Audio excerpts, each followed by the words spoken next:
linisin mo muna ang loob. Magandang araw ng Martes, kapanalig.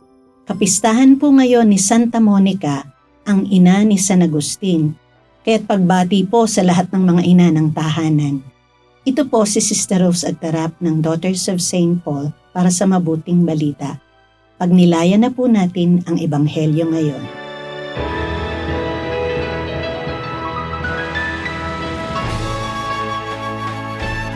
Sinabi ni Jesus, "Kawawa kayong mga guro ng batas at mga Pariseo, kayong mga mapagkunwari.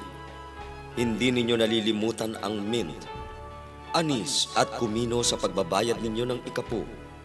Ngunit hindi ninyo tinutupad ang pinakamahalaga sa batas, ang katarungan, awa at pananampalataya.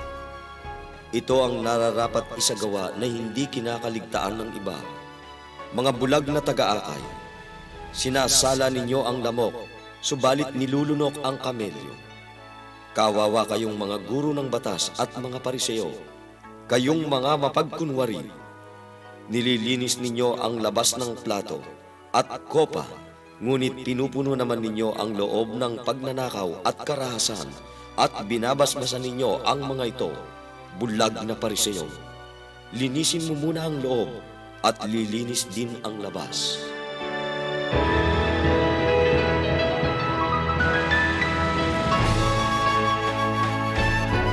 Ibinahagi po ni Sister Tess Espina ang ating pagninilay.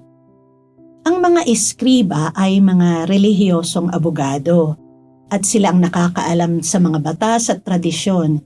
Sila rin ang gumagawa ng napakaraming mga panuntunan upang kontrolin ang mga tao. Kaya naman naging pabigat sa mga tao ang batas. Samantala, ang mga Pariseo naman ay mga guro ng mga tradisyon sa relihiyon at mga pinuno ng mga lokal na sinagoga. Inatasan ng mga Pariseo at mga eskriba ang mga tao na magbayad ng ikapu, ibig sabihin 10% ng kanilang kinikita, mula sa maliliit na bagay tulad ng mga halamang pampalasa o herbs. Pero hindi nila binibigyang pansin ang mga paglabag laban sa katarungan, awa, pananampalataya at iba pa na mas mahalaga. Inihambing ni Jesus ang kanilang mga panuntunan at gawi sa isang kopa o tasa na malinis sa labas pero puno ng dumi sa loob. Kapanalig, nakikita ng Diyos ang puso nilang puno ng kasakiman, pagnanakaw, pagmamataas at iba pa. Nagpapanggap kasi silang banal at dalisay, pero mga ipokrito sila. Nagkukunwari lang sila na sumusunod sa mga utos ng Diyos. Ang gusto ng Diyos ay mamuhay tayo ng totoo at tapat sa ating kalooban. Sabi nga ni Jesus sa mabuting balita ngayon, kailangang linisin muna ang loob at lilinis din ang labas. Kapanalig, masisiyahan ba ang Diyos sa nakikita niya sa isip at kalooban mo na hindi nakikita ng ibang tao? Mga kapanalig, suportahan po ninyo ang aming misyon. Subscribe, like, and follow po lines sa aming social media accounts. Tulungan niyo po kaming maipagpatuloy ang programang ito at ipadala ang inyong donasyon sa aming donations channels. Makakaasa po kayo na isinasama namin ang inyong mga intensyon at kahilingan sa aming mga panalangin araw-araw.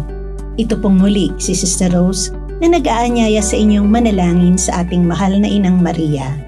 Maria, Reyna ng bawat puso at aking inang iniakyat sa langit, minamahal kita. Bigyan mo ako ng higit na pagmamahal kay Jesus at sa iyo.